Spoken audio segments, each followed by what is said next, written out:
चर्चेला उत्तर देतील. सभापती महोदय,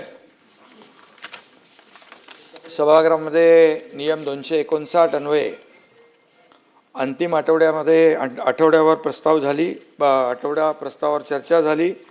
यामध्ये सन्माननीय सदस्य ॲडव्होकेट अनिल परब, शशिकांतजी शिंदे, अभिजित वंजारी, अमोल मिटकरी, प्रवीण दरेकर, सचिन अहिर, संजय खोडके, राजेश राठोड, अभ्यंकर आणि कोण सगळे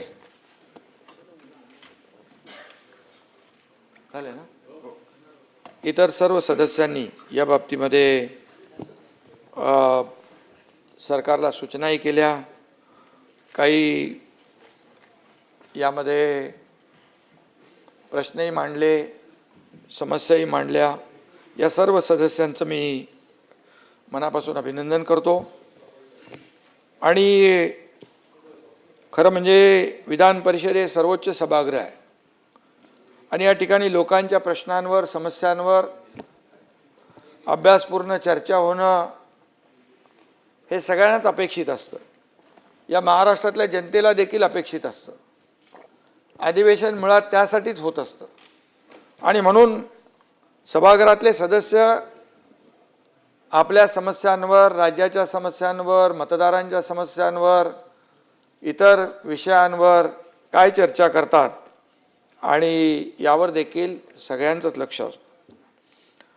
आणि म्हणून मी सगळ्यात आधी एक आपल्याला शेतकऱ्यांच्या बाबतीत देखील काही सदस्यांनी प्रश्न उपस्थित केले सभापती महोदय. पण एक आजच इथे सभागृहात येण्यापूर्वी मुख्यमंत्री स्वतः, मी, आपल्या दुसऱ्या उपमुख्यमंत्री सुनेत्राताई आणि कृषी मंत्री यांच्या उपस्थितीमध्ये नमो शेतकरी महासन्मान योजनेचा 8वा हप्ता शेतकऱ्यांच्या खात्यामध्ये जमा केलेला आहे. सभापती महोदय, 89,74,000 शेतकरी आणि 1,798 कोटीचा निधी आता शेतकऱ्यांच्या खात्यात थेट जमा झालेला आहे. आज हे एक शेतकऱ्यांसाठी आनंदाची बाब होती म्हणून मी त्याचा उल्लेख केला आहे सुरुवातीलाच. परंतु अंतिम आठवडा प्रस्ताव आणि त्या अन्वये झालेल्या चर्चेमध्ये आपण पाहिलं की जसं अपेक्षित आपल्याला असतं की या सर्वसामान्यांच्या प्रश्नावर विरोधी पक्षाने जोरदार आवाज उठवला पाहिजे, परंतु तो काही जोर बिलकुल दिसला नाही संपूर्ण अधिवेशनामध्ये. अगदी त्यामुळे हे अधिवेशन देखील 1 महिन्याचं होतं. हे अर्थसंकल्पीय अधिवेशन आपण 1 महिन्याचं घेतो आणि 1 महिना अधिवेशन हे चाललं देखील.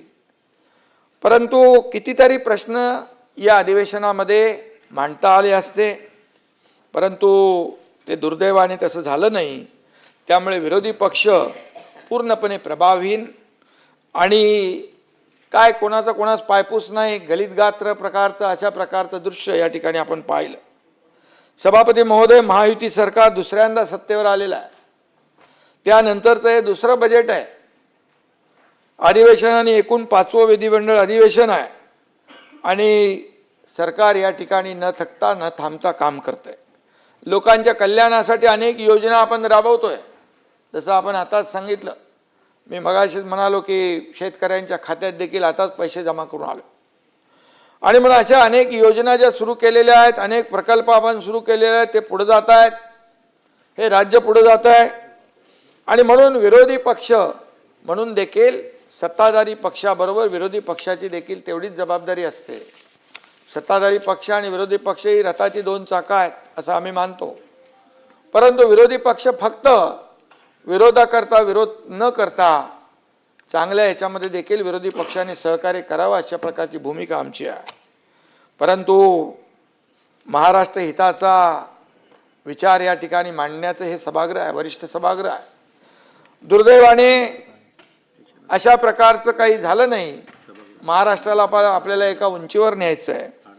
आज या निमित्ताने मी देशाला नव्या उंचीवर नेणारे या देशाचे लोकप्रिय आणि यशस्वी प्रधानमंत्री नरेंद्र मोदीजी यांचं विशेष अभिनंदन करतो सभापती महोदय ते यासाठी की मोदीजी यांनी सलग 8,931 दिवस सरकारच्या प्रमुखपदी राहण्याचा विक्रम केलेला आहे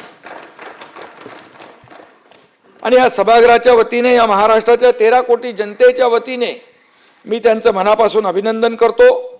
सलग सरकारमध्ये सरकारच्या प्रमुखपदी राहून मोदीजींची कारकीर्द आजही आपण स्वच्छ कारभार पाहतो।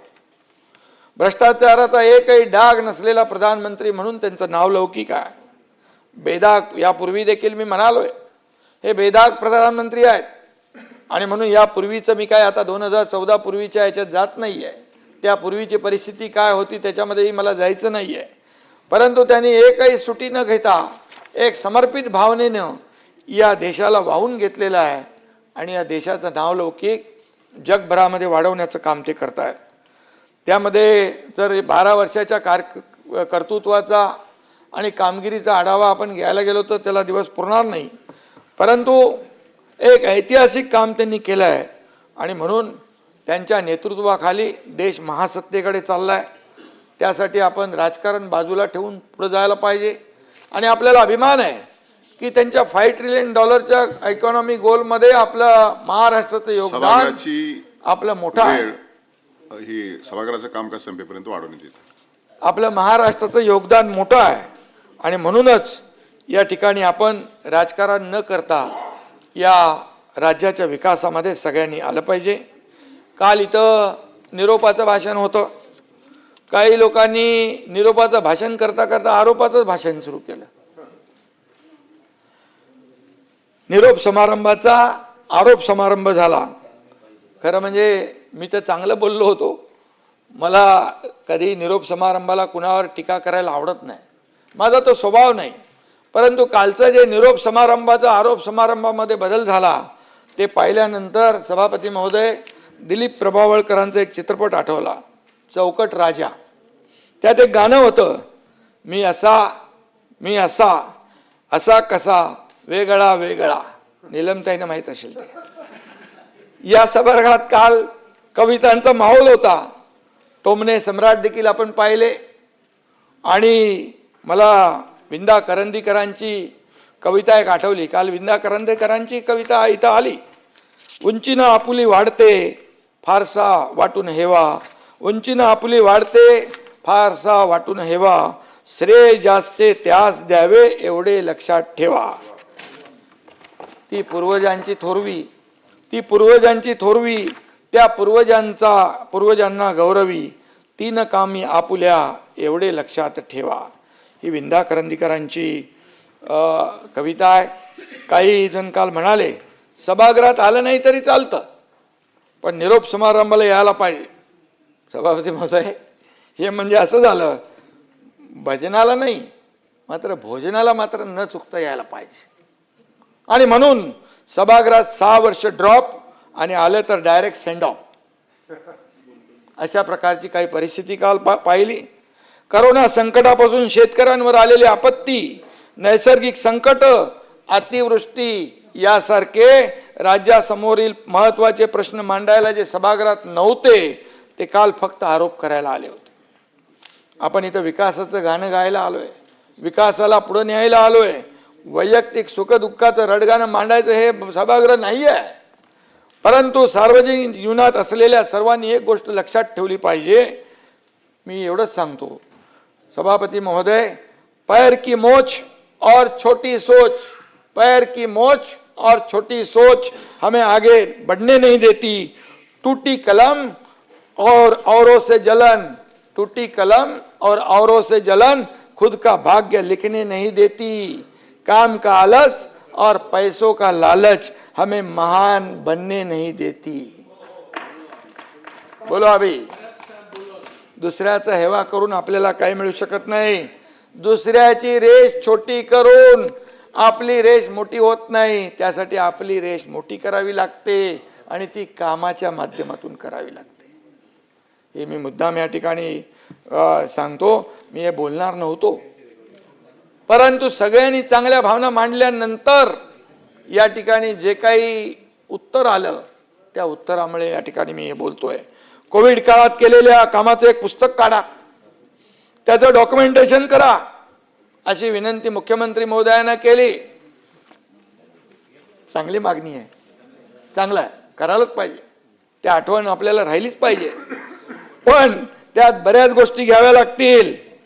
बॉडी बॅग मधला घोटाळा, खिचडी मधला घोटाळा, रेमडेसिवीर मधला घोटाळा, त्याचबरोबर कोविड सेंटर मधला घोटाळा, ऑक्सिजन प्लॅन्टचे पैसे कोणी खाल्ले त्याचा घोटाळा, हे सगळं आलं पाहिजे. त्यामध्ये हे घ्यावंच लागेल. कोविडच्या त्या काळात काय काय झालं त्याचा मी सुद्धा साक्षीदार आहे. मी नगर विकास मंत्री होतो. कोविड सेंटर किती आणि कशी उभी केली ते मला माहित आहे. कुठल्या प्रकारे कशा पद्धतीने दिवस रात्र मेहनत करून या ठिकाणी कोविड सेंटर पहिला आम्ही बीकेसी मध्ये उभं केलं, मला आठवत आहे. या संपूर्ण महाराष्ट्रामध्ये कोविड सेंटर उभी केली आणि त्यावेळी देखील आम्ही रस्त्यावर फिरत होतो, पीपी किट घालून हॉस्पिटलमध्ये जात होतो. हे देखील या महाराष्ट्रातल्या जनतेने पाहिलेलं आहे. पण कोविडच्या काळात काय काय झालं आपण पाहिलं. एकीकडे लोक मरत होते, दुसरीकडे लोक पैसे करत होते, सगळीकडे सामसूम असताना काही जण लूटमार करत होते. सभापती महोदय, मी बोलणार नव्हतो, परंतु मला बोलायला लागतंय. आज मला कविवर्य वसंत बापट यांच्या 4 ओळी आठवतात. आई गेली शेजारी, बाबा गेले बाजारी, आजी आता आजारी, सामसूम झाली, आता चढवूया हल्ला, मोठ्या मोठ्या डब्यावर मारू डल्ला. मुख्यमंत्री महोदयांना माझी विनंती आहे, कोविडच्या काळात कोणी आणि कशावर डल्ला मारला त्याचा हिशोब या डॉक्युमेंटरीमध्ये आला पाहिजे. एवढंच माझी माफक अपेक्षा आहे. आता त्यामध्ये बुक काढायचं, कसं बुक काढायचं? फेसबुकवाल्यांचं बुक कसं निघणार? कसं निघणार? पुस्तक छापल्यानंतर टीका होईल, आमचा फोटो छापला नाही. अरे पण जे घरातून बाहेर पडले नाही त्यांचा फोटो येणार कसा? हे देखील आपण पाहिलं पाहिजे. आणि म्हणून काल सभागृहात विंदांच्या कविता सादर केल्या. मला वाटलं तुम्ही आक्षेप घेल, कविता चोरल्या म्हणून. काही लोक नेहमी सांगतात माझं हे चोरलं ते चोरलं. निलमताईंनी तसा आक्षेप घेतला नाही, कारण त्या कद्रुवृत्तीच्या नाही आहे. आणि म्हणून विंदांची एकच कविता आम्ही जीवापाड जपली, ती म्हणजे देणाऱ्याने देत जावं, घेणाऱ्याने घेत जावं, घेता घेता देणाऱ्याचे हात घ्यावे. आणि म्हणून सभापती महोदय, आम्ही देणारे आहोत, आम्ही घेणारे नाही आहोत. या साऱ्या महाराष्ट्राने पाहिलंय की आम्ही आतापर्यंत जे देत आलो, या महाराष्ट्राच्या मला काय मिळालं यापेक्षा महाराष्ट्रातल्या जनतेला काय मिळालं हे पाहणारे आम्ही लोक आहोत. आणि म्हणून खुर्चीचा मोह आम्हाला नाही. आमचा अजेंडा फक्त आणि फक्त या राज्याचा विकास, या राज्यातल्या सर्वसामान्य लोकांच्या जीवनामध्ये बदल घडला पाहिजे. या राज्यातल्या सर्वसामान्य लोकांना, शेतकरी असतील, कष्टकरी असतील, लाडक्या बहिणी असतील, लाडके भाऊ असतील, यांच्या जीवनामध्ये बदल घडला पाहिजे, ही आमची भूमिका आहे. आणि म्हणून आमचा अजेंडा स्वच्छ आहे. 2.5 वर्षाचा मुख्यमंत्री पदाचा काळ देखील आपण पाहिला. त्यानंतर आता देवेंद्रजीचा 1-1.5 वर्षाचा काळ देखील पाहतोय. महाराष्ट्र आता विकास आता लांबणार नाही, महाराष्ट्र आता थांबणार नाही. ही भूमिका आम्ही देवेंद्रजी, आम्ही आणि अजितदादांनी घेतली. दुर्दैवाने अजितदादा आज नाही आहे. आणि म्हणून काही लोकांनी साताऱ्याच्या मुद्द्यावरून विरोधकांनी उचकवण्याचा प्रयत्न केला. सभापती महोदयांनी त्यावर आता आपलं रुलिंग दिलेलं आहे. परंतु आम्ही आमची भांडणं जी आहेत ती सोडवण्याला आम्ही समर्थ आहोत. परंतु मी एवढंच सांगतो की निवडणुकांमध्ये कोणी कुणाच्या कानफटात मारली, या महाराष्ट्रातल्या जनतेने ज्या धडा शिकवला, या महाराष्ट्रातल्या जनतेने जे म्हणत होते न्यायालयात, जनतेच्या न्यायालयात जाऊ, जनतेच्या न्यायालयात, जनतेने दाखवून दिलं, तुमची जागा दाखवली. आणि म्हणून यामध्ये जे काय घडलेलं आहे, ह्या जे काय घटना झालेली आहे 2 मंत्र्यांच्या बाबतीत, आमदार खासदारांच्या बाबतीमध्ये, मुख्यमंत्री त्याच्यावर जरूर कारवाई करतील याचा विश्वास आम्हाला आहे. आणि म्हणून काही लोकांनी वाघ आणि वाघाच्या शेपटीचा उल्लेख केला. मी बोलणार नव्हतो, पण एक नोटीस आल्यानंतर कशी कुणाची त्रेधा तिरपीट उडते हे पाहिलंय आम्ही. कोण कोणाच्या पायावर लोटांगण घालतो हे आम्ही पाहिलंय. मला हे सांगायची वेळ येऊन देऊ नका. आणि या ठिकाणी मी एवढंच सांगेन की अपनी ही चालाकियों पे डालकर पर्दा, अपने ही चालाकियों पर डालकर पर्दा, चेहरे पर नकाब लिए फिरते हैं जिनके खुद के खाते बिगड़े हैं, जिनके खुद के खाते बिगड़े हैं वो दुनिया का हिसाब लिए फिरते हैं. हे काय आपलं बघा, आपलं ठेवायचं झाकून, दुसऱ्याचं बघायचं वाकून. आत्मपरीक्षण करा, आत्मचिंतन करा. आणि त्यावेळेस काय, काल बरेच लोक काय काय म्हणाले, चॅलेंजची भाषा दिली, काय काय म्हणाले, मी ऐकत होतो बाहेरून. आणि त्यावेळी देखील सभापती महोदय, वरळीत येऊन दाखवा, वरळीतून तुम्हाला जायचंय, हे चॅलेंज आम्हाला दिलं होतं. सभापती महोदय, आमची प्रेत येतील, लाखो लोक येतील, तुमची प्रेत येतील, तो रक्ताचे सडे पडतील, या असल्या धमक्या दिल्या होत्या. पोस्टमार्टम करू, अमक करू, तमक करू. आमच्या महिला आमदारांना देखील सोडलं नव्हतं. काल ज्या पद्धतीने भाषा इथं झाली त्याबद्दल मी बोलतोय. सभापती महोदय, हा एकनाथ शिंदे एअरपोर्टला एकटा आला, बाजूला हेलिकॉप्टर होतं. मला पोलीस सांगत होते हेलिकॉप्टरने आपल्याला जायचंय. मी हेलिकॉप्टर मध्ये नाही बसलो, माझ्या गाडीत बसलो. होता माझ्या परब साहेब, तिकडून मी एकटा आलो आणि तो इकडे जॉईन झाला. आणि माझ्या गाडीत मी बसलो, हेलिकॉप्टर बाजूला सारून वरळीतूनच गेलो. वरळी 2 ठिकाणी थांबलो. पण त्यामुळे त्यावेळी कुठं होते चॅलेंज देणारे, माझा सवाल आहे. आणि मग आम्हाला धमक्या देण्याच्या फंदामध्ये पडू नका. आम्ही करतो ते उघडपणे करतो. त्याला देखील काय म्हणतो, त्याला वाघाचं काळीज लागतं, ते आम्ही दाखवलंय. आणि म्हणून मी त्याच्यावर जास्त काय बोलत नाही. आणि म्हणून आमच्यामध्ये ताकद आहे, जी काय आहे ती सर्वसामान्य लोकांना मदत करण्याची. आमची ताकद दुसऱ्यावर आरोप करण्यासाठी, दुसऱ्याचं वाईट करण्यासाठी आम्ही वापरत नाही, तर या सर्वसामान्य लोकांना न्याय देण्यासाठी वापरतो. सोन्याचा तोंडात चंचा घेऊन जन्माला आलो नसलो तरी मी अनेक वेळा सांगितलंय, आंदोलन करून जनतेसाठी पोलिसांच्या लाट्याकाट्या खाऊन या आयुष्यामध्ये चढ उतार बघून या ठिकाणी आम्ही आलेलो आहे. आणि म्हणून मी आपल्याला इतर लोकांची घरं बुडवून, इतर लोकांचं नुकसान करून या ठिकाणी आम्ही आलेलो नाही, लोकांना मदत करून इथं आलो.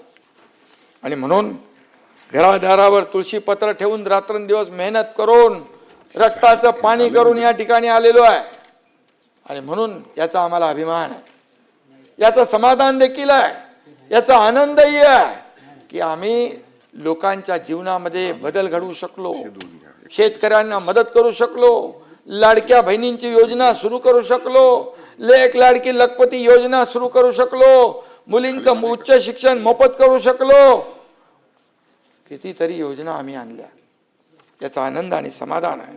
पण 4 वर्ष झाली तरी सुद्धा या धक्क्यातून विरोधक सावरायला तयार नाहीत, ही वस्तुस्थिती मान्य करायला तयार नाहीत.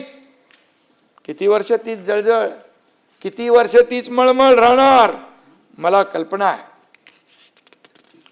महाराष्ट्रात गेल्या न शोभणारा प्रकार या गेल्या आठवड्यामध्ये नाशिकला घडलाय, संतापजनक आहे. त्यावर देखील काही सदस्यांनी आपली मतं मांडलेली आहेत. घटना तळपायाची आग मस्तकात नेणारी आहे, अतिशय दुर्दैवी आहे, माणुसकीला काळीमा फासणारी आहे. आणि म्हणून महाराष्ट्र छत्रपती शिवरायांचा आहे, महाराष्ट्र शाहू फुले बाबासाहेब आंबेडकरांचा आहे, पण काही विकृत मनोवृत्तीचे लोक या वारशाला बट्टा लावण्याचं काम करतात. सभापती महोदय, त्यांच्या नांग्या ठेचल्याच पाहिजे. मुख्यमंत्री महोदयांनी देखील त्या बाबतीमध्ये काल सविस्तर निवेदन केलेलं आहे. आणि म्हणून यांच्या नांग्या ठेचल्या पाहिजेत, यामध्ये राजकारण करता कामा नये आणि त्यांच्या नांग्या ठेचल्याच जातील.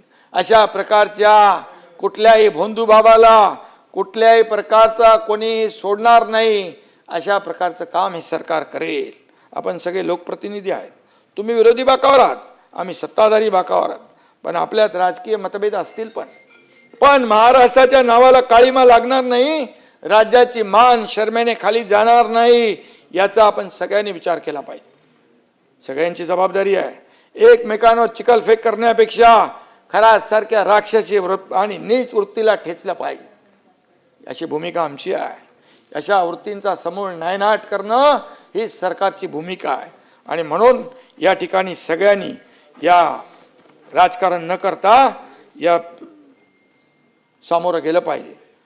अशोक खराच्या मुसक्या कशा आवडले, मुख्यमंत्री महोदयांनी मगाशी म्हटलं, मी खालच्या सभागृहात सांगितलं, आपण सगळे लोकप्रतिनिधी आहोत, दिवसातून शेकडो लोक भेटतात आपल्याला, शेकडो लोक येतात, उद्घाटनाला जातो, लोकार्पणाला आपण जातो, लग्न मैताला जातो, अशा ठिकाणी लोक अनेक भेटतात. मंदिरात जातो, धार्मिक स्थळांना भेटतो, आपण उघडपणे जातो, लपून छपून करत नाही. आणि या ठिकाणी असणाऱ्या लोकांच्या गुन्हेगारी प्रवृत्तीविषयी आपल्याला काही माहिती असतं असं नाही आहे. उद्या तीच व्यक्ती गुन्हा करते, मग त्याच्यावर असलेल्या लोकप्रतिनिधींचे फोटो व्हायरल होतात. ते झाले, पण याचा अर्थ लगेच त्याच्याशी त्याचा संबंध आहे असं मानण्याचं कारण नाही. मिलिंद नार्वेकर इथं बसले, त्यांचाही फोटो झळकला आहे. आणि म्हणून त्यांचा फोटो असणं म्हणजे त्यांच्याशी काही संबंध असणं असं जोडता येणार नाही. आणि म्हणून तसं मिलिंद नार्वेकर चांगला माणूस आहे.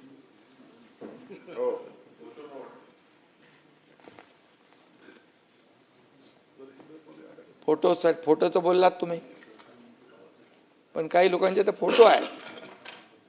पण अनिल राव त्या खरातच्या खरातसाठी शेतकऱ्यांचं तोंडचं पाणी कुणी दिलं, हे आहे इकडं आहे. आपण नाही, हे जी आर आहे, हे माझ्याकडे जी आर आहे. आणि म्हणून तुम्हाला सांगतो, जेव्हा आरोप करतो तेव्हा समोरच्याकडे एक बोट असतं, दोन बोटं असतात, पण 3 बोटं आपल्याकडे असतात. हे प्रत्येकाने ठरवलं पाहिजे. मी बघा असा आरोप करणारा माणूस नाही आहे, मला ते आवडत पण नाही. पण जेव्हा मला कोणी डिवचतो तेव्हा त्यावेळेस मला बोलावंच लागेल. आणि त्यामुळे मी खुला मनाचा माणूस आहे. माझं सगळं काही लपून छपून मी काय काम करत नाही. जे करतो ते अगदी मोकळ्या ढकळ्या आणि उघडपणाने करतो. आणि म्हणून 48 किलोमीटर पाईपलाईन, ही पाईपलाईन कोणी टाकली, हे सगळं जास्ती काय मला बोलायचं नाही. पण काही लोक जास्त बोलले तर मात्र बरेचसे राज माझ्याकडे आहेत. ताज का राज राजी रहने दो. सभापती महोदय आणि आपल्या सगळ्यांना सांगतो मी, आपल्याला नाही, जे आरोप करतात त्यांना, ताज का राज राजी रहने दो. मला एवढंच म्हणायचं आहे, अशा प्रवृत्ती ठेचल्या पाहिजेत. अशा लोकांना फासावर लटकवलं पाहिजे. त्यासाठी कायदा अधिक मजबूत करायचा असेल तो केला पाहिजे. आणि अशा प्रकारच्या वृत्तींना जरब बसली पाहिजे. अशा प्रकारच्या घटना त्याची पुनरावृत्ती पुन्हा होता कामा नये, हेही पाहिलं पाहिजे. तात्काळ ते अंडरलाईन करायला पाहिजे. आणि म्हणून सभापती महोदय, शेती, उद्योग, पायाभूत सुविधा, शिक्षण सगळ्या क्षेत्रामध्ये एक नवीन ऊर्जा निर्माण झाली आहे. खर्च आणि उत्पन्न यांचा चांगला ताळमेळ घातलेलं बजेट माननीय मुख्यमंत्री देवेंद्र फडणवीसजी यांनी सादर केलं. काही लोकांना वाटत होतं बजेट कोलमडून जाईल, काही लोकांना वाटलं होतं सगळ्या योजना बंद पडतील, परंतु या बजेटमध्ये देखील, कारण लाडकी बहीण योजनेवर सगळ्यांचे डोळे होते, लाडकी बहीण योजना कशी बंद होईल, सुरू केली तेव्हाही बंद करण्यासाठी कोर्टात गेले. पण मी या ठिकाणी सांगतो, मुख्यमंत्री माझी लाडकी बहीण योजना कुणी माईकाला आला तरी कधी बंद होणार नाही. जे आम्ही बोललोय ते करणार. प्रिंटिंग मिस्टेक कधी म्हणणार नाही. शेतकऱ्यांची कर्जमाफी सांगितली होती, या बजेटमध्ये शेतकऱ्यांची कर्जमाफी करण्याचा निर्णय घेतला. पुण्यश्लोक अहिल्यादेवी होळकर यांच्या नावाने शेतकरी कर्जमाफी योजना सभापती महोदय जाहीर केली. 30 सप्टेंबर 2025 पर्यंत कर्ज थकीत असलेल्या शेतकऱ्यांना 2 लाखापर्यंत कर्ज माफ करण्याचा ऐतिहासिक निर्णय घेतला. बळीराजाला मोठा दिलासा दिला. आणि म्हणून मी आल्या पहिलं जे सांगितलं की आज त्या खात्यांमध्ये पैसे जमा केले आणि आम्ही इकडं आलो. याशिवाय जे शेतकरी नियमितपणे कर्जफेड करतात त्यांना प्रोत्साहन देण्यासाठी सरकारकडून 50,000 रुपयापर्यंत प्रोत्साहनपर आर्थिक लाभ देखील देण्यात येणार आहे. मी मुख्यमंत्री असताना 50,000 रुपये प्रोत्साहनपर आर्थिक लाभ आपण राज्यातल्या शेतकऱ्यांना दिला होता. घोषणा कोणी केली होती त्याच्यामध्ये मी जात नाही, परंतु त्याची परतफेड जी आहे 50,000 त्या 2022ला सरकार झाल्यानंतर आम्ही केले. शेवटी शेतकऱ्यांना दिलासा देण्याची आवश्यकता होती. बळीराजासाठी आजवर कोणत्याही सरकारने केलं नसेल एवढं काम महायुती सरकारने गेल्या 4 वर्षात केलंय. याचा आनंद आहे आम्हाला. आताच या ठिकाणी मगाशी मी म्हटलं की शेतकरी कधी वाऱ्यावाता अवकाळी पावसामुळे काही ठिकाणी नुकसान होत आहे, त्या ठिकाणी पंचनामे होतील. शेतकऱ्यांना कधी वाऱ्यावर सोडलं जाणार नाही. हे शेतकऱ्यांचं सरकार आहे. आणि मी नेहमी सांगतो, या महाराष्ट्र राज्याच्या तिजोरीवर सगळ्यात पहिला अधिकार कोणाचा, तो या बळीराजाचा आहे. आम्ही सांगतो आणि त्याच्या मागेही उभे राहतो. राज्यातल्या वंचित दुर्बल घटकांसाठी सर्वात जास्त महामंडळ स्थापन झाली, त्यावर देखील अनिल परबांनी उल्लेख केला. सामाजिक न्याय आणि इतर मागास बहुजन कल्याण अशा 2 विभागांची महामंडळ आहेत.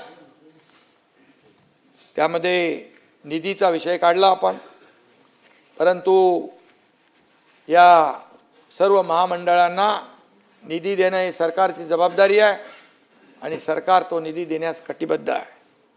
कुठल्याही परिस्थितीमध्ये त्या महामंडळाला अडचण येणार नाही याची काळजी सरकार जरूर घेईल. त्याचबरोबर सभापती महोदय, गृहनिर्माण विभागाच्या माध्यमातून देखील काही लोकांनी इथं प्रश्न उपस्थित केले. मला आनंद आहे. हिंदुहृदय सम्राट बाळासाहेब ठाकरे यांच्या जन्मशताब्दी वर्षानिमित्त मुंबई आणि सभोवतालच्या शहरांना झोपडपट्टी मुक्त करण्याचा निर्धार महायुती सरकारने केला आहे. त्यासाठी हिंदुहृदय सम्राट बाळासाहेब ठाकरे नागरी लोक कल्याण अभियान आपण राबवतोय. मुंबईत आजही मोठ्या झोपडपट्ट्या आहेत. यापैकी 50 एकरपेक्षा मोठ्या झोपडपट्ट्यांचं क्लस्टर या ठिकाणी त्याला मंजुरी आपण दिलेली आहे.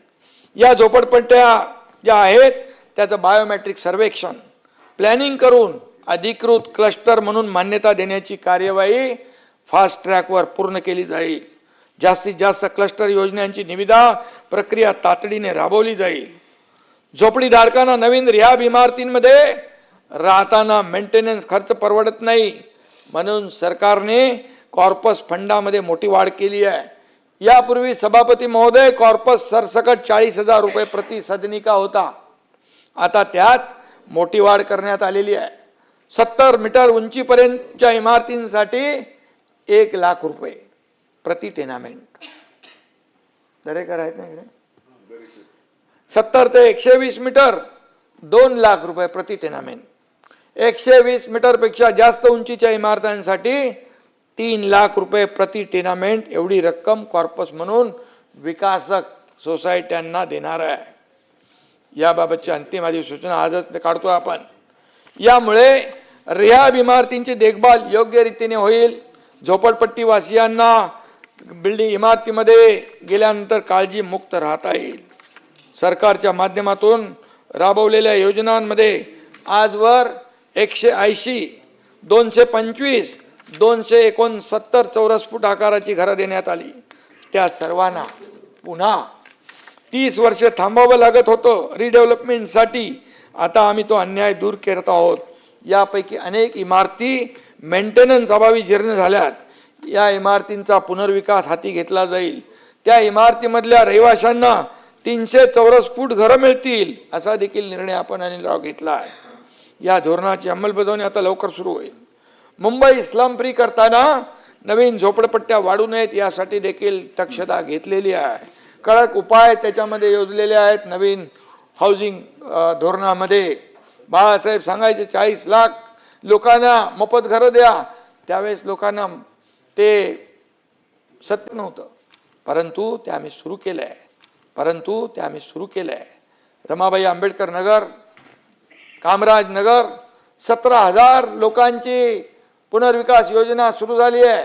SRA आणि MMRDA करते आहे. काही ठिकाणी SRA, म्हाडा आणि सिडको करते आहे. अशा अनेक योजना जॉईंट व्हेंचरमध्ये आपण पुढे नेतो आहे. या धोरणांची अंमलबजावणी सुरू झालेली आहे. मुंबई स्लम फ्री करताना ते सांगितलं SRAने अद्ययावत नेत्रम तंत्रज्ञान विकसित केलं आहे. सॅटेलाईटद्वारे मुंबईत किती नवीन झोपड्या वाढल्या याचं मॉनिटरिंग केलं जाईल. MMRDA, मुंबई महापालिका, म्हाडा आणि शासकीय जमिनीवर नव्या झोपड्या उभ्या राहिल्या आहेत याचं मॉनिटरिंग दर 4 महिन्यांनी केलं जाणार आहे. या जागांवर कुठल्याही नव्या झोपड्या उभ्या राहणार नाहीत. घुसखोरांना तिथं अतिक्रमण करू दिलं जाणार नाही. आणि मुंबई ही मुंबईकरांची आहे, बाहेरून येणाऱ्या घुसखोरांची, बांगलादेशींची नाही. हाऊसिंग फॉर ऑल हे आमचं महत्वाकांक्षी धोरण आहे. ही वेगवेगळ्या योजनांच्या माध्यमातून पूर्ण करतोय आपण. काही क्षेत्रामध्ये विशेषतः उपनगरात किंवा एअरपोर्ट जवळ पुनर्विकास योजना फिजिबल होत नाही हाईट रेस्ट्रिक्शनमुळे. ती कोंडी देखील दूर करण्याचा निर्णय आम्ही घेतला आहे. TDR देऊन TDRच्या माध्यमातून तो शब्द देखील आम्ही पूर्ण करतोय.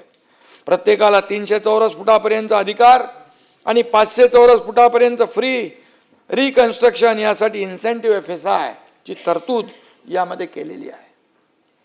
यामुळे मुंबईतले सर्व भागात रिडेव्हलपमेंट जे थांबलेले आहेत या रिडेव्हलपमेंटला चालना मिळेल आणि जे रखडलेले प्रकल्प जे आहेत मार्गी लागतील. जे कल्याण, डोंबिवली, अंबरनाथ, बदलापूर, इकडे वसई, विरार, वांगणी, नाला, सोपारापर्यंत गेलेले लोक हे मुंबईकर बाहेर केलेले पुन्हा मुंबईत आणण्यासाठी हे प्रकल्प आम्ही करतोय. आणि म्हणून बाळासाहेबांच्या स्वप्नातली झोपडपट्टी मुक्त मुंबई आता केवळ स्वप्न राहणार नाही, ती वास्तवात आणण्याचा प्रयत्न आम्ही करतोय. आणि म्हणून या अभियानामुळे लाखो झोपडपट्टीवासियांना हक्काचं मोठं सुसज्ज देखभाल योग्य घर मिळेल. मुंबई अधिक सुंदर, स्वच्छ आणि सर्वसमावेशक होईल.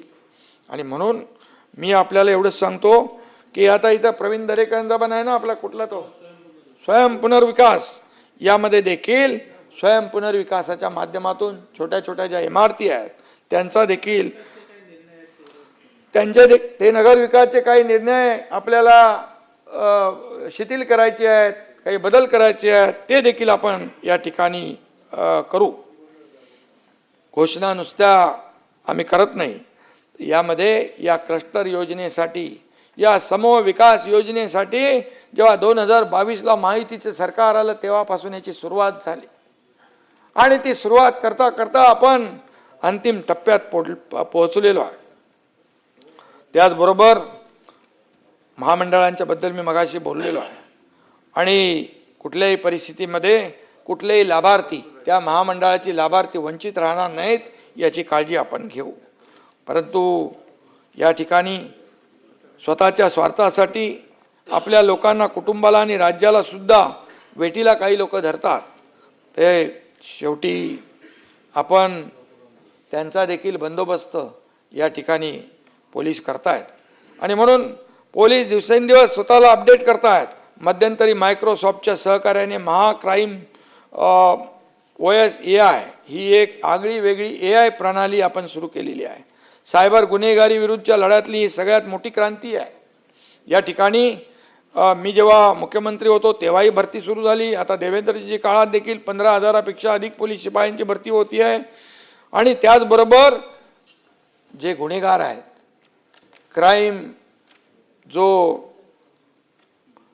गुन्हे सिद्ध करण्याचं जे काही प्रयत्न आहेत ते यशस्वी होत आहेत.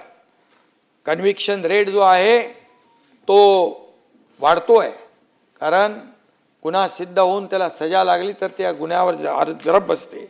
आणि म्हणून संपूर्ण देशात जर आपण विचार केला तर शहरी गुन्हेगारीमध्ये पहिल्या 5 क्रमांकात राज्यातील एकही शहर नाही. महिलांवरील अत्याचार हा समाज, अनेक लोकांनी त्याच्यावर विषय मांडला होता. महिलांवरील अत्याचार हा समाजाला कलंक आहे आणि म्हणून एका महिलेवर जरी अत्याचार झाला तरी तो सहन करता येणार नाही. आता कायद्यामधील काही तरतुदींमुळे महिलांचा पोलिसांवरचा विश्वास वाढला आहे. महिला तक्रारी करायला पुढे येऊ लागलेल्या आहेत. महिला अत्याचार प्रकरणात 60 दिवसात चार्जशीट दाखल होते. डायल 112 कॉलचा रिस्पॉन्स टाईम 7 मिनिटं 17 सेकंद आणि महिलांसाठी 7 मिनिट 31 सेकंद असा आहे. हा रिस्पॉन्स टाईम देशात दुसऱ्या क्रमांकावर आहे सभापती महोदय, आणि लवकरच तो पहिल्या क्रमांकावर येईल. यामध्ये माझ्याकडे पूर्ण डिटेल आकडेवारी आहे. गुन्हेगारीमध्ये झालेली घट आहे, बाकी काय काय जे आहे गृह विभागामध्ये. पोलीस काका, पोलीस दिदी, दामिनी पथक, निर्भया पथक, भरोसा सेल सुरू आहे. पीडितांसाठी 124 काउन्सिलिंग केंद्र आहेत. पोक्सो कायद्याच्या बाबतीत राज्य शासन गंभीर आहे. यात विशेष कृती दल स्थापन करण्यात आलं आहे. तसेच 1098 ते शंभराज ते एक असं अपवाद सोडून त्यांच्याशी बोलतो, चांगल्याच लोकांसाठी बोलतो. आणि म्हणून एक विशेष कृती दल स्थापन केलं आहे. 1098 टोल फ्री क्रमांकावरून मदत करण्यात येते. ड्रगचा विषय देखील इथं काढला आहे. ड्रग विरोधी देखील लढा तीव्र करण्यात आलेला आहे. अंमली पदार्थांसाठी गेल्या वर्षभरात 1438 गुन्हे दाखल केले. 1651 जणांना अटक केली. MD ड्रग संदर्भात 737 गुन्हे दाखल केले. 1289 आरोपींना अटक झाली. आणि मगाशी आपण बघितलं कुठून आणले, बाहेरून, परदेशातून देखील पळालेले 4 आरोपी सौदी अरेबिया, दुबई इथून अटक करण्यात आलेली आहे. त्यामुळे या सर्व गुन्हेगारांना जरब बसवण्यासाठी सरकार काम करत आहे. राज्यातला नक्षलवाद समूळ नष्ट करण्याकडे देखील वाटचाल सुरू आहे.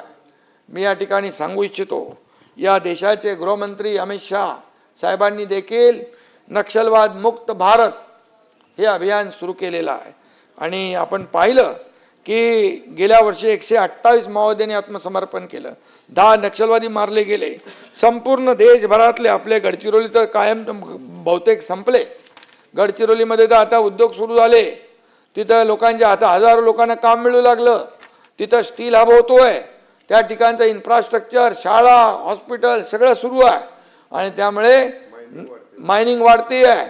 आणि तिथला जो काही नक्षलवाद चळवळीकडे झुकलेला तरुण पूर्णपणे या ठिकाणी त्याच्या हाताला काम मिळतं म्हणून तो पूर्णपणे वळलेला आहे. आणि म्हणून हे जे काय नक्षलग्रस्त ओळख असलेले जिल्हे लवकरच सभापती महोदय विकासासाठी ओळखले जातील अशा रीतीने तिथं गुंतवणूक होती आहे. नक्षलमुक्त भारत हे अभियान जे कणकर गृहमंत्री अमित शाह साहेब राबवत आहेत त्यांना यश मिळतं आहे. आणि म्हणून सभापती महोदय, राज्याच्या विविध शहरामध्ये CCTVच्या बाबतीमध्ये काही लोकांनी विचारलं, तिकडे प्रकल्प आपण राबवतोय. पोलीस ठाण्यांमध्ये CCTV बसवले आहेत. 1089 पोलीस ठाण्यामध्ये 12,000पेक्षा जास्त कॅमेरे लावले आहेत. आज संपूर्ण राज्यात खाजगी आणि सरकारी CCTVची संख्या 6,28,787 आहे. पोलीस तातडीने ॲक्शन घेतात, पण संबंधित गुन्हेगारांवर दोष सिद्ध करण्यात थोडे कमी पडतात. यावर नेहमी चर्चा पडत होते. पण आता या ठिकाणी खात्रीपूर्वक सांगू इच्छितो की गेल्या काही वर्षामध्ये शासनाने जे प्रयत्न केलेले आहेत त्यामुळे कन्व्हिक्शन रेट दरवर्षी वाढतो आहे. आणि म्हणून कन्व्हिक्शन रेट वाढावा म्हणून त्यासाठी सरकार प्रयत्न करते आहे. बदल्या बढत्या यामध्ये भ्रष्टाचार झाल्याचे मुद्दे मगाशी मांडले. राज्यात गेल्या वर्षी लाचलुचपतीचे 682 गुन्हे दाखल झाले. त्यात 1000 जणांविरुद्ध कारवाई करण्यात आली. गेल्या 2 वर्षात 1304 सरकारी अधिकारी कर्मचाऱ्यांना निलंबित केले आहे. 6 जणांची बडतर्फी केली आहे. लाचखोर अधिकारी कर्मचाऱ्यांविरुद्ध तक्रार करण्यासाठी 1064 हेल्पलाईन आणि व्हॉट्सअप नंबर जाहीर करण्यात आलेले आहेत.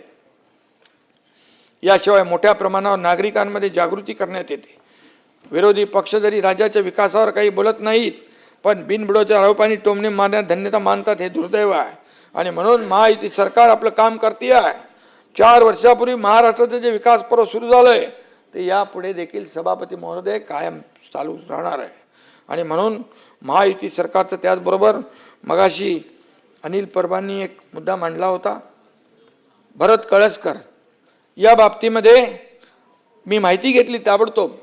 भरत कळसकर हे प्रादेशिक परिवहन अधिकारी, परिवहन उपायुक्त निम्न श्रेणी या संवर्गातील क्रमांक 1 वर आहेत, ते खुल्या प्रवर्गात. आणि म्हणून सहपरिवहन आयुक्त या संवर्गात एकूण 6 रिक्त पदे उपलब्ध होती. ज्येष्ठतेनुसार परिवहन खात्याने त्यांना प्रमोशन नाही केलं. GAD-कडे त्यांच्या ज्या तक्रारी तुम्ही मागच्या अधिवेशनात केल्या होत्या त्या सर्व तक्रारी GAD-कडे पाठवल्या, संबंधित विभागाकडे पाठवल्या. आणि त्यामध्ये 332 लोकांचं जे प्रमोशन झालं होतं त्या 332 लोकांनी स्वतः सांगितलं की आम्ही जे आमच्या सह्यांचं पत्र जे दिलं होतं, पैसे घेतले ते पत्र बनावट होतं. आणि त्यामुळे याची सर्व चौकशी झाली. GAD-ने LNJD-कडे फाईल पाठवली आणि त्याचं प्रमोशन रोखता येणार नाही अशा प्रकारचा ओपिनियन जे आहे LNJD-ने दिलं. आणि त्यानंतर त्याला प्रमोशन मिळालेलं आहे. या उपर तुमच्याकडे त्याच्याबद्दल काही अधिकची माहिती असेल तर ती द्या. त्याच्यावर कठोर कारवाई केल्याशिवाय आम्ही थांबणार नाही. कारण मीच जेव्हा माझ्याकडे ते मंत्रालय होतं त्यावेळेस ऑनलाईन बदल्यांची मी सिस्टीम सुरू केली, त्या भ्रष्टाचार होऊ नये म्हणून. आणि त्यामुळे परिवहन खात्यामध्ये कुठलाही भ्रष्टाचार तुम्हाला दिसला तर बिलकुल मोडून काढू आपण, कोणालाही पाठीशी घालण्याचं काम नाही. आणि म्हणून यामध्ये देखील ट्रान्सफर असेल ऑनलाईन पद्धतीने आपण तर केलेलं आहे, परंतु आणखी देखील आपल्याला त्यामध्ये काय करता येईल ते नक्की आपण करू. कुठल्याही परिस्थितीमध्ये भ्रष्टाचाराला खतपाणी घालण्याचं काम कोणी करणार नाही. आणि म्हणून त्याचबरोबर आपले सचिन अहिर यांनी मगाशी 2-3 मुद्दे मांडले. एक तर मिल कामगारांच्याबद्दल आपण बैठक घेतली. पहिल्यांदा मला वाटतं ती बैठक आपली चांगली झाली आणि त्या बैठकीच्या माध्यमातून आपण त्यांना जे कुठे लांब कुठं पाठवत होतो त्यांचा तो काय क्लेम रद्द होणार होता तोही आपण कलम रद्द करून टाकलं. ज्याला ऑप्शनल ठेवलं, बरोबर ना, ज्याला इच्छा असेल त्यांनी घ्यावं, नाही तर त्याचा हक्क अबाधित राहणार. आणि म्हणून मुंबई आणि MMR या क्षेत्रामध्ये 1 लाख गिरणी कामगारांना घरं देण्याचा निर्णय आपण घेतलेला आहे. त्या पद्धतीने मी नगर विकास विभागाचे आसिम गुप्ता आणि म्हाडाचे अधिकारी, SRAचे अधिकारी या सगळ्यांना सांगितलं, जे प्रकल्प आता सुरू आहेत त्यांना आपण जादाचा FSI देता येतो का? 2000 घरं आहेत तिथे आणखी 500 वाढवू शकतो का? मुंबईमध्ये 3000 घरं असतील आणखी तिथे 700 वाढवू शकतो का? त्याचबरोबर ज्या मिलच्या जमिनी आहेत त्या ठिकाणी आपल्याला त्या योजनेत देखील प्रकल्पामध्ये त्यांना वाढीव FSI देऊन त्यांना वाढीव घरं आपल्याला त्या ठिकाणी बांधता येतात का, हे देखील आपण तो निर्णय घेतलेला आहे. आणि म्हणून जेवढे प्रकल्प आहेत क्लस्टरमध्ये देखील, SRAच्या प्रकल्पांमध्ये देखील ज्या ज्या पुनर्विकास प्रकल्प आहेत सचिनजी, त्या सर्व पुनर्विकास प्रकल्पांमध्ये आज आपण घरं जेवढी आपल्याला जास्तीची उपलब्ध करून घेता येतील तेवढी, कारण या गिरणी कामगारांच्या जीवावर मुंबई आहे. बाळासाहेब नेहमी सांगायचे गिरणी कामगारांच्या मागं उभं राहा. आणि म्हणून गिरणी कामगारांना घरं देण्याची भूमिका सरकारने घेतलेली आहे. पोलिसांच्या घराबद्दल आपण बोललात, जेव्हा अगोदरच्या सरकारने 50 लाख रुपये पोलिसांकडून घराला ठेवले होते, मी मंत्री झाल्यानंतर, मुख्यमंत्री झाल्यानंतर 50 लाखाचे 15 लाख रुपये केले आपण. 15 लाखामध्ये पोलिसांना घरं दिली आपण. त्याचबरोबर हा मोठ्या प्रमाणावर आपल्याला जो स्टाफ क्वार्टर आहेत त्याचा आपल्याला हे वाढवलं पाहिजे. त्याचबरोबर त्यानंतर आपल्याला हक्काची घरं जी आहेत पोलिसांना, सफाई कर्मचाऱ्यांच्या बाबतीमध्ये आपण मुद्दा उपस्थित केला. सफाई कर्मचाऱ्यांच्या कॉलनीत मी स्वतः मुख्यमंत्री असताना गेलो. 4 ठिकाणी दयनीय अवस्था होती, चांगली नव्हती. पहिले आयुक्त त्यावेळेस मला वाटतं चहल होते, त्यांना बोलून सांगितले सगळ्या सफाई कर्मचाऱ्यांची जी काही लोक मुंबई स्वच्छ करतात, हा खरा मुंबई स्वच्छ करणारा सफाई कर्मचारी आहे, त्याला त्याच्या घराची चिंता असता कामा नये. आज बघा जाऊन त्या ठिकाणी सोयी सुविधा दिल्यात. त्यांचा पुनर्विकास जो करायचा आहे तो आश्रय योजना, त्याचबरोबर दुसरी एक योजना आहे आपली, एक आश्रय योजना आहे आणि श्रमसाफल्य योजना आहे. या योजनांमधून देखील आपल्याला त्यांना घरं द्यायची आहेत. आणि त्यामुळे आपल्याला मी एवढंच सांगतो, आपण जे घरांचा मुद्दा उपस्थित केलेला आहे याला न्याय देण्याचं काम सरकार करेल आणि त्या बाबतीमध्ये काम सुरू झालेलं आहे. सुपरमॅक्सच्या बाबतीमध्ये देखील आपण म्हणालात, सुपरमॅक्सच्या बाबतीमध्ये देखील NCLT मध्ये गेलेत. NCLTच्या लोकांना बोलून सांगितलं, आपले जे काय इथं असीम गुप्ता आहेत त्यांना सांगितलं आपल्या विभागाने देखील, कामगार विभाग असेल, आपले जे जे विभाग आहेत त्याने इंटरव्हीन करा, कारण त्याचे पैसे हिशोब दिल्याशिवाय कुठली परवानगी त्याला देता येणार नाही, असं देखील आपण निर्णय घेतलेला आहे. आणि मग NCLT मधून कमी पैशामध्ये घेतात आणि त्या ठिकाणी टोले जंग इमारती उभ्या राहतात. हे होणार नाही. आणि म्हणून जोपर्यंत कामगारांचे पैसे दिले जात नाहीत तोपर्यंत त्या ठिकाणी कुठल्याही प्रकारची परवानगी दिली जाऊ नये, अशा प्रकारचे स्पष्ट निर्देश दिलेले आहेत. शिवोच्या बाबतीमध्ये आपण सांगितलं आहे, उरणचं या बाबतीत देखील तात्काळ कारवाई करू आपण. आणि बाकी तर मी इतर जे काही मुद्दे मांडलेले आहेत त्या बाबतीत बोललो आहे. काही राहिलं असेल त्यांच्या सर्व निवेदनाची, त्यांच्या सूचनाची या ठिकाणी नोंद पूर्णपणे घेतलेली आहे. अनिल परब साहेबांचं तर माझ्याकडे 3 पानी उत्तर तयार आहे आणि त्यामुळे तुमच्या सर्व नोंदी ज्या आहेत, तुमच्या सूचना आहेत त्याची दखल घेतलेली आहे. तुम्हाला एक बैठक देखील मी सांगितलं होतं आज लावा, परंतु आज सगळं गडबड झाली याच्यामध्ये. पण BDD, चाळवी, चाळ आणि यांचे जे काही विषय आहेत या संदर्भामध्ये तात्काळ आपण बैठक लावू. त्या बैठकीमध्ये जे जे काय सर्व अधिकाऱ्यांना सोबत घेऊन स्वयं पुनर्विकासाला बैठक ती लावतो आपण. तुमचं मी स्वतः नाव घेतलं ना. आणि त्यामुळे या सर्व ज्या काही आजच्या सूचना आहेत या सूचनांचा नक्कीच आम्ही विचार करू.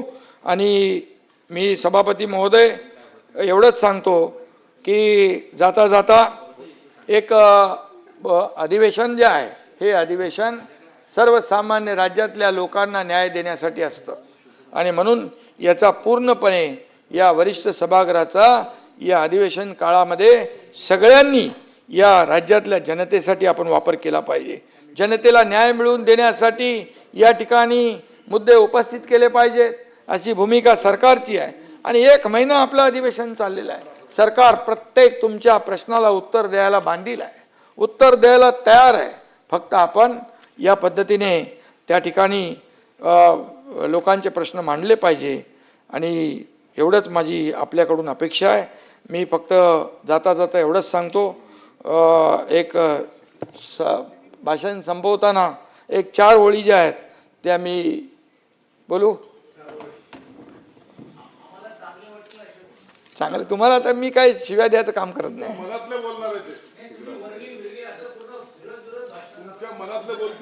वरलेलं येऊन दाखवा बोलले, मग मी काय करू. आणि मी काय कोणाला वैयक्तिक बोललेलो नाही. त्या वेळेचे घटना ज्या आहेत त्या आणि आम्ही जे काय करतो ते मोकळेपणाने करतो. आणि म्हणून जाता जाता एवढंच सांगतो, रास्ते भी हमारे होंगे, मंजिल भी पाएंगे. रास्ते भी हमारे होंगे, मंजिल भी पाएंगे. सर उठाकर हर इम्तिहान से लड़ेंगे. सर झुकाकर नहीं, सर उठाकर हर इम्तिहान से लड़ेंगे. डर के भाग जाना हमारी फितरत नहीं, डर के भाग जाना हमारी फितरत नहीं. वादा करते हैं महाराष्ट्र को सबसे आगे बढ़ाएंगे. ये अच्छा है ना, महाराष्ट्र को आगे बढ़ाना है. आणि म्हणून तुम्ही सगळ्यांनी एक आपला निर्धार करा की महाराष्ट्राला पुढे घेऊन जाऊ. देशाच्या विकासामध्ये आपलं महाराष्ट्राचं योगदान सगळ्यात नंबर 1चं असलं पाहिजे, ही भूमिका आपली असली पाहिजे. आणि म्हणून मी सभापती महोदय सर्व सदस्यांना मनापासून धन्यवाद देतो, सर्व सदस्यांचं अभिनंदन करतो. काही थोडंसं कटू बोललो असलो पण मी बोलण्याचा माझा स्वभाव नाही, जेव्हा समोरून बोलतात तेव्हा त्याला उत्तर दिलं पाहिजे, नाही तर इकडं सगळं रेकॉर्ड तसंच राहील. आणि म्हणून